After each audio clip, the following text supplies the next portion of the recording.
والصلاة والسلام على سيد الأنبياء والمرسلين. أعوذ بالله من الشيطان الرجيم. بسم الله الرحمن الرحيم.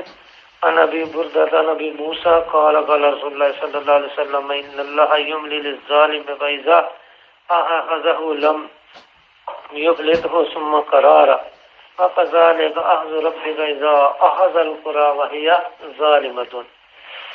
باب العقوبات، گناہوں کی سزا کا بیان. ابو موسیٰ سے روایت ہے کہ حضرت صلی اللہ علیہ وسلم نے فرمایا بے شک اللہ تعالیٰ مہلت دیتا ہے ظالم کو، اور جب پکڑتا ہے تو پھر اس کو نہیں چھوڑتا. پھر یہ آیت پڑھی وَكَذَلِكَ أَخْذُ رَبِّكَ إِذَا أَخَذَ الْقُرَىٰ وَهِيَ ظَالِمَةٌ. یعنی اللہ کی پکڑ ایسی ہی ہے، جب کسی ظالم بستی کو پکڑتا ہے تو بے شک اس کی پکڑ دکھ کی ہے، وہ سخت ہے، اور مہلت دیتا ہے ظالم کو، یعنی جلد سزا نہیں دیتا. اس میں دو مسئلے ہیں، ایک یہ کہ وہ پورا ظلم کرے، جو سزا اس کے لیے ٹھہرائی گئی ہے اس کا مستحق ہو جائے. دوسرا یہ کہ شاید وہ اپنے ظلم سے توبہ کرے اور آئندہ عدل انصاف اختیار کرے، مگر یہ ہمارے علم کی نسبت سے ہے. پروردگار کو سب معلوم ہے کہ آئندہ وہ کیا کرے گا.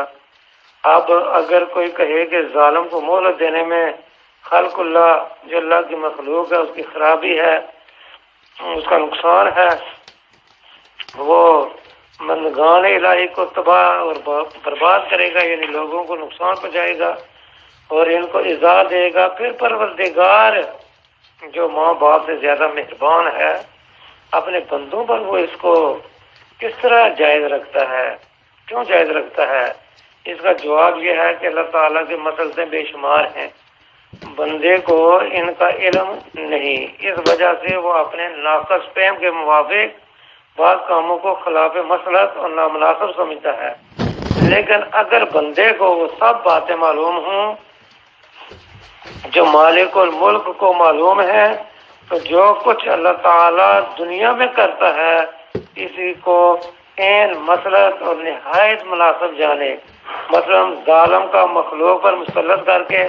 برے اعمال کی وجہ سے ہوتا ہے، اور کبھی اپنے بعض بندوں کو آخرت میں بڑے بڑے درجہ اور مرتبہ دینا منظور ہوتا ہے. بس ان پر ظلم کراتا ہے تاکہ وہ مظلوم ہو کر ایذا اٹھائیں اور صبر کریں اور آخرت میں اس کا نیک بدلہ پائیں. بس ظالم کے مسلط کرنے کی مثال بینی ہی ایسی ہے جیسے ماں باپ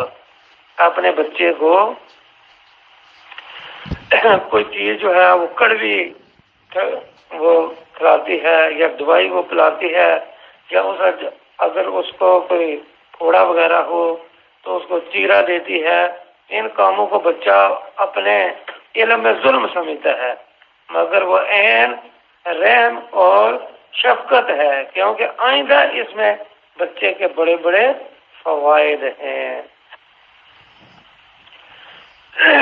عبداللہ بن عمر رضی اللہ تعالیٰ سے روایت ہے کہ حضرت صلی اللہ علیہ وسلم ہماری طرف متوجہ ہوئے اور فرمایا اے مہاجرین کے گروہ، 5 باتیں ہیں جب ان میں مبتلا ہو، جب تم ان میں مبتلا ہو، اور اللہ کی پناہ مانگتا ہوں میں اس سے کہ تم ان میں مبتلا ہو. اب ان 5 باتوں کا بیان ہے کہ جب کسی قوم میں اعلانیہ فسق و فجور ہوتا ہے، جب کسی قوم میں اعلانیہ فسق و فجور ہوتا ہے، شراب، خمر، تو ان میں طاعون آتا ہے. پہلی بات ان 5 میں سے کہ جب اعلانیہ لوگ شراب پیئیں تو ان میں طاعون آتا ہے، یعنی وبا پھولتی ہے اور ایسی ایسی بیماریاں پیدا ہوتی ہیں کہ اگلے لوگوں میں وہ بیماریاں کبھی نہیں ہوئی تھی. اور جب کوئی قوم، دوسری وجہ کیا ہے گناہ کی، یعنی دوسری چیز، اور جب کوئی قوم ماں کو تول میں چوری کرتی ہے، یعنی کہ کم دے دیا کسی سے زیادہ لے لیا، ماپ تول میں جو کمی کرتی ہے تو ان پر پھر قحط اترتا ہے اور سخت مصیبت پڑتی ہے، اور بادشاہ وقت ان پر ظلم کرتا ہے۔ اور تیسرے گناہ، اور جب کوئی قوم اپنے مال کی زکوٰۃ نہیں دیتی تو اللہ تعالیٰ ان پر بارش کو روک دیتا ہے، اور اگر دنیا میں چارپائے جیسے یہ بیل بکری ہے، گائے ہے، گدھے، خچر، اونٹ وغیرہ نہ ہوتے تو بالکل پانی نہ پڑتا ان کے اعمال کی سزا سے۔ چار، اور جب کوئی قوم اللہ اور اس کے رسول کا عہد توڑتی ہے، یعنی اللہ کی کتاب اور اس کے رسول کے حدیث شریف پر عمل کرنا چھوڑ دیتی ہے، تو اللہ تعالیٰ ان پر ایک دشمن مسلط کرتا ہے جو ان کی قوم کا نہیں ہوتا، وہ چھین لیتا ہے بعد اس مال کو جو ان کے ہاتھ میں ہوتا ہے، یعنی اجنبی اور دوسرے ملک اور دوسری قوم والا ان پر حاکم ہوتا ہے، وہ ان پر رحم نہیں کرتا۔ بالکل ایسے ہی ہے، جب ہم ان گناہوں میں مبتلا ہو گئے تو دوسرے ملک جو ہیں وہ ہماری دولت لوٹ رہے ہیں، اور ہم پر اللہ تبارک و تعالیٰ نے بادشاہ بھی ایسا مسلط کر دیا ہے ہمارے گناہوں کی وجہ سے۔ تو جب مسلمانوں نے قرآن اور حدیث پر چلنا چھوڑ دیا، بلکہ حدیث شریف اور اہل حدیث سے دشمنی اختیار کی، تو اللہ تعالیٰ نے ایک غیر قوم کا حاکم یعنی کافر نصرانی ان پر مسلط کیا، یعنی کہ دوسرے جو نصرانی ہیں یا یہودی ہیں وہاں پر مسلط ہی ہے۔ تو جہاں بھی دیکھیں، جس ملک میں بھی دیکھیں، مسلمان جو ہیں وہ رسوا ہو رہے ہیں، وہ ان پر ظلم ہو رہا ہے، اور اس کی یہی وجہ ہے کہ جو اللہ پاک نے قانون بنائے تھے، جو اللہ کے نبی صلی اللہ علیہ وسلم نے قانون بنائے تھے، ہم ان قانونوں کو نہ سمجھا، نہ ان پر عمل کرنے کی کوشش کی، نہ سمجھنے کی کوشش کی، تو پھر اللہ تبارک و تعالیٰ نے وہ جو اللہ کے نبی نے بشارتیں یعنی کہ یہ جو پیشین گوئیاں کی تھی تو وہ خوب اب پوریاں ہو رہی ہے۔ مالک اشعری سے روایت ہے کہ حضرت صلی اللہ علیہ وسلم نے فرمایا، البتہ میری امت میں سے کئی آدمی شراب پیئیں گے اور اس کا نام کچھ اور رکھیں گے، نبیذ رکھ لیں گے، شراب الصالحین یا شرب مکوی یا اس طرح مفرح مکوی اور مفرح وغیرہ، یعنی اس طرح کے جو نام جو ہے شراب کے بدلیں گے، پھر اس کو پئیں گے، اور پھر دوسرے فرمایا کہ ان کے سروں پر باجے بجائے جائیں گے اور گانے والی عورتیں گائیں گی، اللہ تعالیٰ ان کو زمین میں غرق کر دے گا، ان میں سے بعضوں کو بندر اور سور کر دے گا۔ امام ابن حزم نے اس حدیث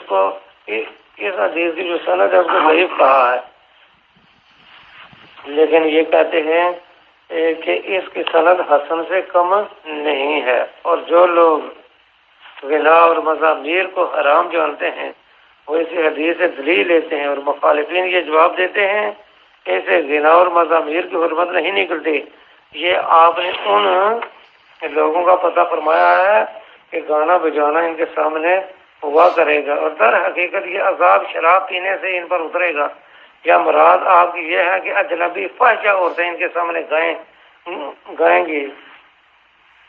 اور پھر وہ جو طبلے وغیرہ وہ بجائیں گی اس کی حرمت میں، تو کسی کا اختلاف نہیں ہے، اور یہی قیاس کے قریب ہے، کیونکہ اس زمانہ میں شراب خوروں کے پاس یہی رائج ہے کہ طوائفہ جو ہوتی ہیں فاحشہ عورتیں وہ ناچتی ہیں، گاتی ہیں، پھر وہ شراب سے مست ہو کر ان کا گانا بجانا سنا کرتے ہیں، تو مراد کے پاس تو ہر روز اس کو فجور کا بازار جو ہے وہ گرم ہے، اور غربا بھی شادی اور بیاہ میں جو ان کی تقاریب وغیرہ ہوتی ہیں تو انہی جو کنجریاں ہوتی ہیں، یہ جو فاحشہ عورتیں ہوتی ہیں ان کو بلاتے ہیں، اور یہ طبلے وغیرہ اور ڈھول وغیرہ باجے وغیرہ یہ جو ہے ان لوگوں کو یہ بلاتے ہیں۔ تو اللہ کے پاک پیغمبر صلی اللہ علیہ وسلم نے کیا فرمایا، ایک قریب ہے کہ ان کو جو شکلیں ہیں اللہ تعالیٰ تبدیل سور بندر بنا دے اور زمین میں ان کو دلسا دے گا۔ اللہ تعالیٰ بچائے ہمیں اس عذاب سے لیکن اللہ کے پاک پیغمبر صلی اللہ علیہ وسلم نے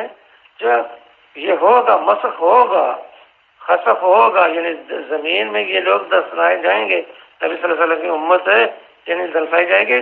لیکن من جملہ سب کے سب ایسے نہیں ہوں گے، سب کے سب غرق نہیں ہوں گے، جیسا کہ دوسری حدیثوں سے ثابت ہے۔ برا بن عازب رضی اللہ تعالیٰ سے روایت ہے کہ حضرت صلی اللہ علیہ وسلم نے فرمایا اس آیت کے تفسیر میں یلعنہم اللہ و یلعنہم اللاعنون، کہ زمین کے جاندار مراد ہیں، یعنی یہ سب ان پر لعنت کرتے ہیں۔ سبحان سے روایت ہے کہ حضرت صلی اللہ علیہ وسلم نے فرمایا عمر کو کوئی چیز نہیں بڑھاتی،